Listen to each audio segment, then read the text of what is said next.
Now it's time for the backpack to get on. You can use the rear pegs and hold on to the rider as you're getting on.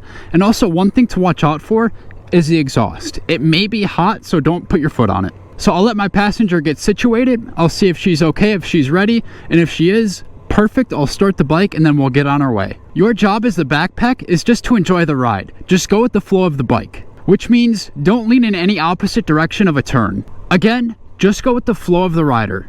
So let's talk about your positioning. I'd rather have the backpack sit a little further back. That way I'm not so tucked up against the tank, I have some room to move back. Again, you can have your feet on the pegs, avoiding the exhaust. As far as hanging on, you can grab us by the waist or you can grab us over by the shoulders. You just want to make sure you're hanging on. The last thing you want is to accidentally slip backwards. Something you'll notice is when you're coming to a stop, since there is additional weight, it'll be coming forward, so something that may happen is you may clunk helmets.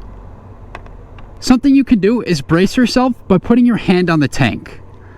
With that hand on the tank, that's going to brace yourself and that's going to take a lot of pressure off of the rider. Here's a tip for the rider. As you're coming to a stop, you can actually squeeze the tank with your legs. That's going to help brace yourself too. Another tip for the rider, because there is additional weight, it will take more time and more braking power to come to that stop. Same thing for accelerating. It may take longer and you may have to roll on the throttle a bit more. I'm not gonna lie, the rear seat of motorcycles isn't super comfortable, so if you need to adjust yourself, make sure you do it at a stop. If you do it while we're riding, that may throw off the balance of the bike. Just like the rider needs to wear gear, so should the backpack. And you may ask, what gear is needed? I would recommend full, which is a helmet, jacket, gloves, boots, and pants. The goal of the rider is to make your passenger feel comfortable, so don't do anything unexpected like aggressively rolling on the throttle out of nowhere. The rider is in control of the bike and you're responsible for your passenger. Communication on a motorcycle can be a little difficult, so we actually have a tap system where if you tap me one time, that means to slow down.